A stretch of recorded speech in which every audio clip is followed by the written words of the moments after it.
Hi, Steve Schlegel here. I'm sometimes asked, how do you find a good CPA? A good CPA to work with your small business? Because it's important to have a good advisor, not just somebody who does your tax returns, generally. So when you go through the process, there's really four things that we need to look at. And the first is to make a commitment.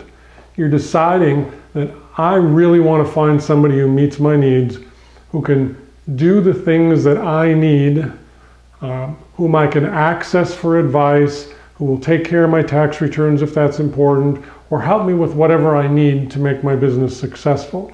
So you're making that commitment. It's just not that my brother Joe referred so-and-so to me, or somebody else I know uses Ed over here, and that's who I'm going to go with. You need to make a commitment to really focus on getting a relationship going with a CPA that's really going to be beneficial for you and your business. So then the second thing is, what are those specific objectives? You've committed to doing this process, and now you're trying to identify what your objectives are. If you're a very small business and you're not going anywhere, it's kind of part-time, maybe all you need is someone to prepare your tax return. Well then, that should be your objective.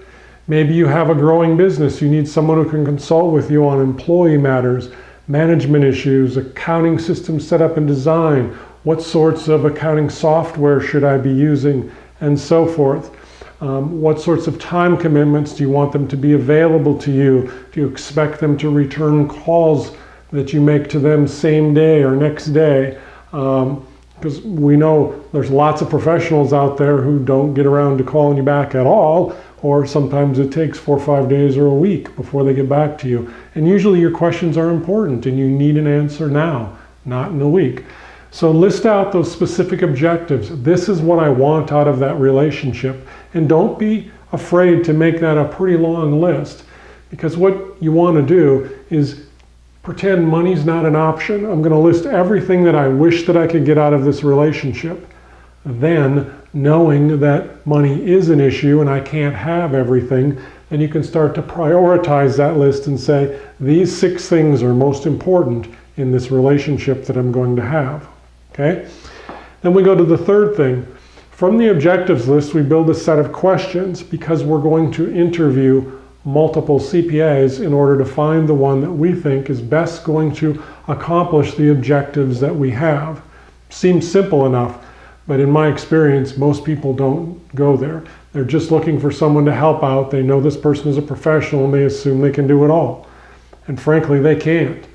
Not very many people are that talented in a variety of areas. So you want to determine what's most important to you, what your objectives are, and then ask those questions. And some of those questions should also revolve around what's the cost of that relationship going to be. You need to understand how they bill. Some CPAs bill hourly. They charge you X dollars per hour depending on how much time they put in. Others will charge you fixed fees for individual projects. I'll do your tax return for $800 or whatever. And other CPAs will use fixed price agreements where they say, I'm going to provide this range of services to you, and I'm going to give you unlimited phone calls and unlimited meetings, and I'm going to do that all for X amount of dollars a year, which I'll bill you on a monthly basis or whatever. I personally like those relationships because it encourages communication between the client and the CPA.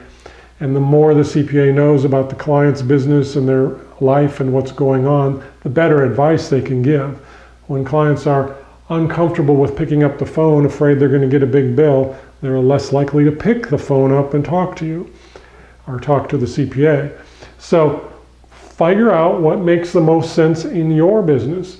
You may not need all of those services, but think about the ones that are most important to you, those being your objectives. Ask about them so that you understand, and then once you have it, take action.